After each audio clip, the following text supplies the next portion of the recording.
So I've been thinking a lot about the kind of warning that I'm going to put on this DVD, and I just figured it's better just to tell you, you know, because no one ever reads the warnings. Winter fishing really has a high likelihood of killing you because of the hypothermia is the main thing. And there are a number of preventative measures you can take, but I did want to put it out there. It's killed a friend of mine who drowned up here on the Susquehanna, and there are a lot of things that you're going to see on this DVD that you look at and say, wow, that's really stupid. Well, stupid, you know, it's only stupid if you do it and you're not prepared for the consequences. And you really have to take those consequences seriously if you're going to be winter fishing. So definitely you want to learn a lot from this in terms of how to catch the smallmouth, but also learn some self-preservation tips, especially about hypothermia. It's pretty warm out here today. That water's still pretty cold. Let me show you the means I have to combat hypothermia should we end up taking a dunking. First off, we have microfiber towel. Holds a lot of water, you can dry you off real quick. Fire starting kit and first aid. Personal locator device. It's a one-step satellite link to EMS services. Into the clothes here we have beanie and gloves. And essentially I'm going to have a duplicate layer of everything that I'm wearing right now. Should all this get soaked and wet, I can get it all off, get dry, and get a 100% dry layer back on and warm up again. Starting with long underwear, socks, wool sweater, and an outer shell. You going? Yep, going. All right. One of us fell in the water. Not real bad, but it's enough that I want to go ahead and start building the fire. Yeah, open up my bag there. What do you got? Special fire starting sticks. Oh, really? They'll flame right up, buddy. Cheating, huh? Yep. That's cool, because hey, you know when you're in this situation, you want to cheat. Oh yeah. All right. Well, you have the fire starting sticks. I have well, an old copy of Woods and Waters magazine. Anything to get going. The key is just being able to do this fast, and certainly the fire sticks help with that.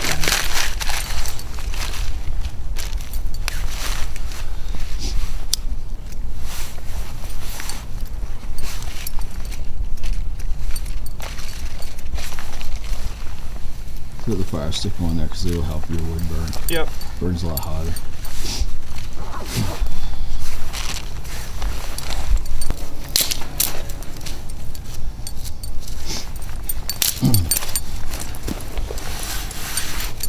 It's sort of an embarrassment if I can't get a fire started with all this driftwood here.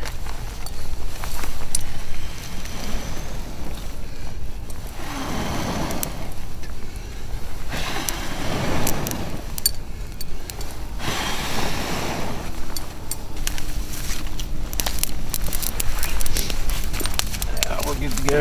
Some bigger stuff. And really just the activity of building a fire is going to warm me up. So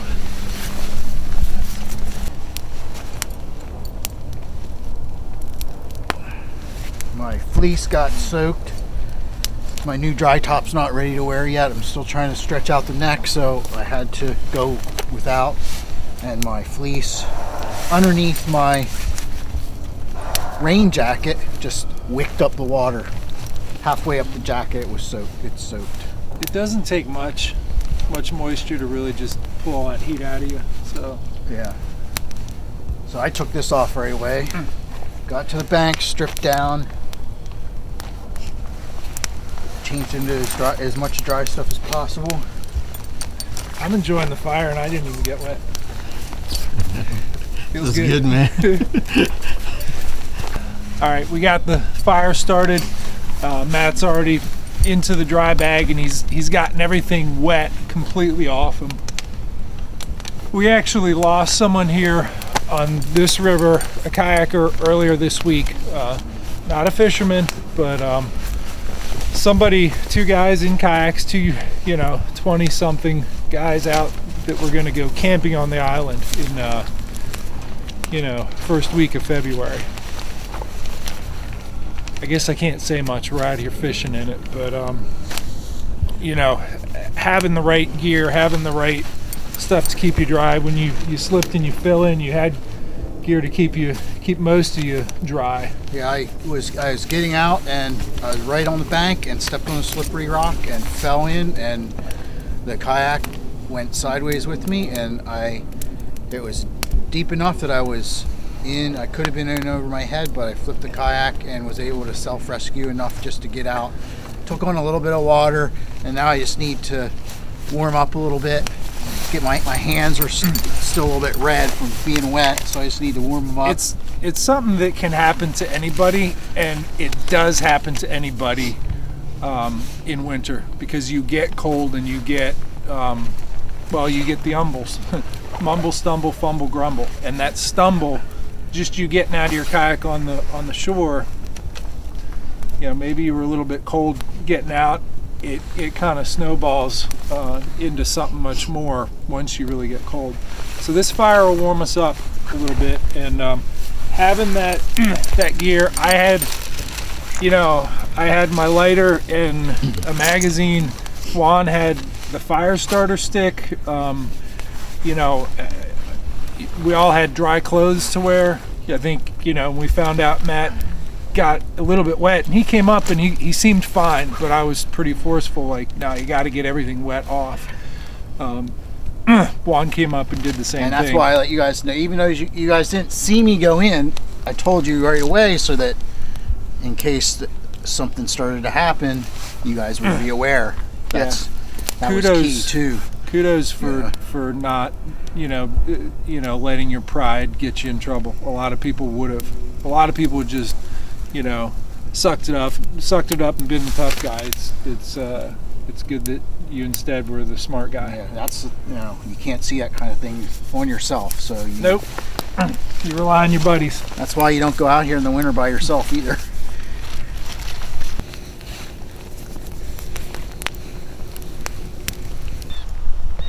Look for signs of hypothermia in your friends and be forceful in calling them out as a reason to end the day.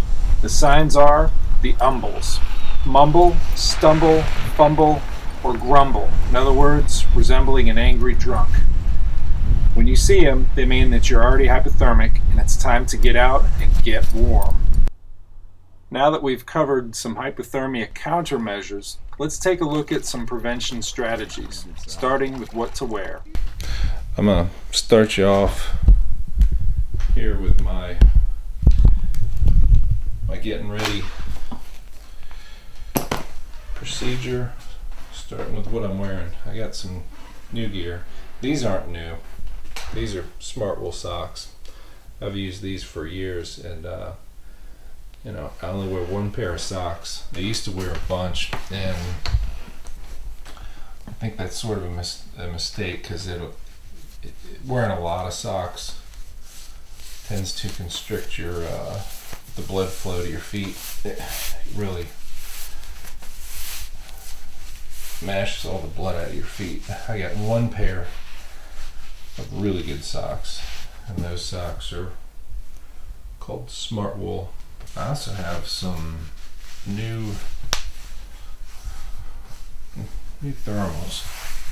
These are made by a company called Kayak.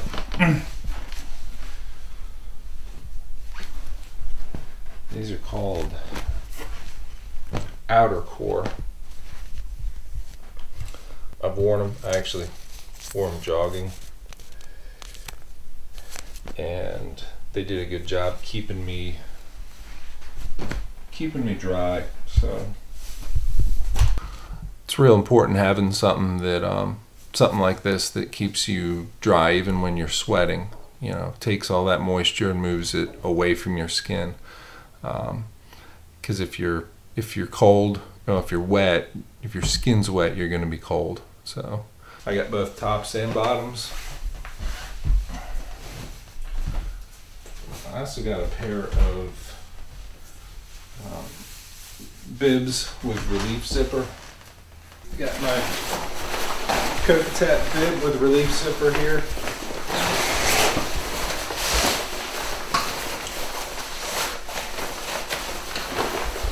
They say that you should store it open so it doesn't get permanently compressed. It's a material that's obviously waterproof. It's very similar to, in feel, to the breathable waders that I've had before. It is a very breathable fabric. It's sort of like checking your drain plug in a regular boat before you back it down the ramp. You gotta make sure to zip that. It's important to protect the boot, the booty foot on these with a pair of boots that fits over it.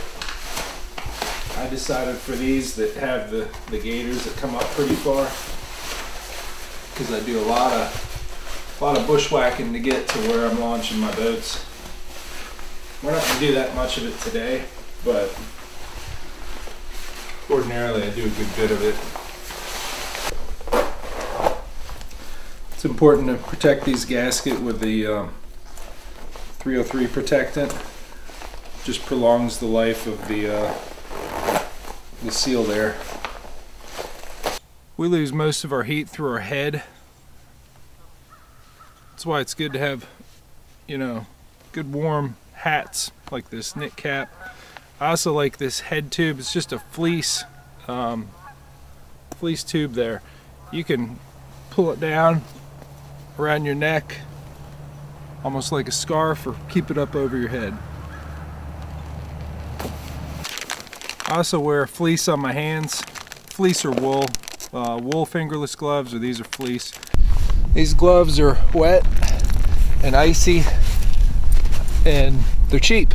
They're like $6 fleece gloves, so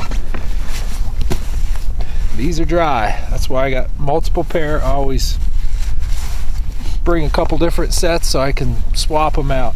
That feels a lot better. Another thing I'll do is use these hand warmers.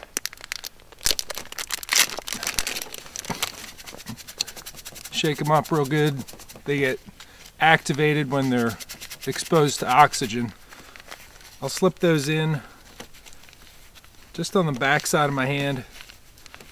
That's the vascular part of your hand where all the blood's flowing in and out. And if you have something warm there, it keeps your fingertips warm so you can feel what you're doing.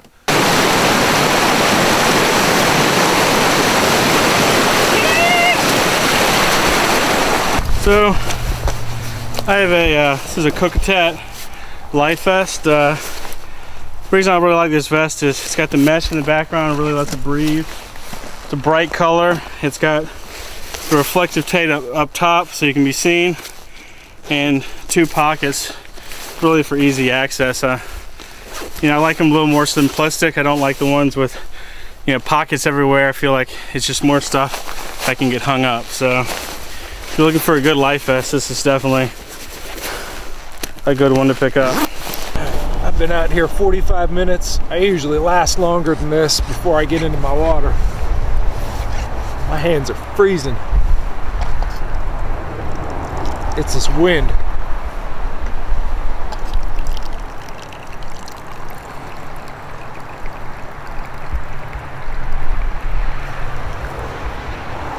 It's not so much for, you know, the drinking of it as it is just warming up my hands holding it. Oh.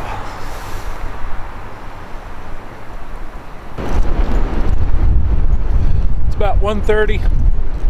I'm on my 3rd sandwich of the day. Real high calorie PB&J with raisins and bananas. A lot of calories. Because you You do burn a lot of calories when you're winter fishing, just by virtue of generating heat to keep yourself warm. So pack plenty to eat, and plenty to drink too. I like pumping my ankles like this to get my feet warmed up again. A lot of people complain about their toes especially getting cold. This seems to help. Pretty good one. Woo. Holy man. Ah, that's enough to warm me up. I was just gonna say I'm getting a little cold. Now I'm warm again.